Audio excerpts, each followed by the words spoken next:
44. Constance. I took a moment to just lie there, to look up at the stars, to shiver in the cold, to breathe. Then I sat bolt upright. I stared at the ocean, dark and foreboding. I didn't have the time to gather my thoughts.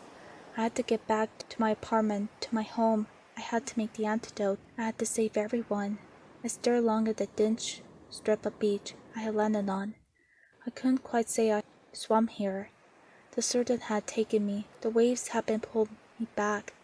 I had fought my way out of the cavern and into the wide, ever-ending ocean, and I have eventually wound up here at the swallowed rocky beach that sat next to the highway, just up the brown grassy hill. No cars had come by. I was so very alone. I stood there shivering. I didn't know if it was cold or the shock or fear. It was probably all of it. I burrowed deep within myself and found my rage waiting patiently for me. I released it into the wild, and I screamed so loudly that I thought my voice would carry over the waves forever. And I stood and bent over, raised on my thighs, padding. Enough. It is time to go. I marched up the hill and started my long walk along the road. I hoped for a vehicle to come by. I hoped for some kind of help. I walked and walked. No lights, no houses, just a girl alone in the dark, walking, her wet trousers and shirt frozen in the cold air. Her hair just long goals, just to get home, no matter how long it takes. Even you freeze to death, but hopefully before that happens. That night was so long and so dark, the sun will never rise again. All was so cold and endless. I was despairing. I was angry at the world for everything.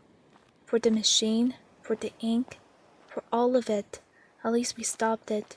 At least we fought back. Bill. Brandt. Was Brandt alive anymore? Had he been consumed? I feared the latter. Could it not be? Even I could make an antidote. How will I ever find them again? Will they still be trapped below the ground, or will they find me? Like how Brandt did before? Yes. I will wait for them to find me. And when they did, I would be ready. I would devote the rest of my life, if I had to bring them back. There was a light, a brightness behind me. It lit up the dark road in front of me. I turned, and all I saw was a brightness. I rolled my eyes. A car. It's slow. I took a step to the side, warily. Risk, you never knew. I had hitchhiked before, but it was always a bit. The car seemed fancy, and the passenger side window rolled down. A pleasant enough-looking man stared at me for a moment. "Are you all right?"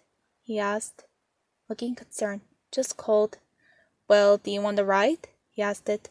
"I'm going to Atlantic City," I said. "So here we are. Hop on in." I was cold and so tired. I laughed then to myself. I thought of the danger that just had been, the life or death of it all.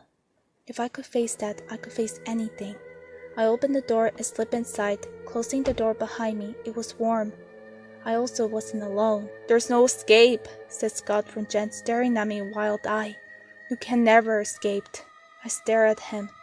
"Oh, don't mind him. He's harmless," said the man in the passenger seat. He turned around to look at me. He extended a hand back toward me. "I'm Joey," he said. I stared. "No escape," said Scott. No.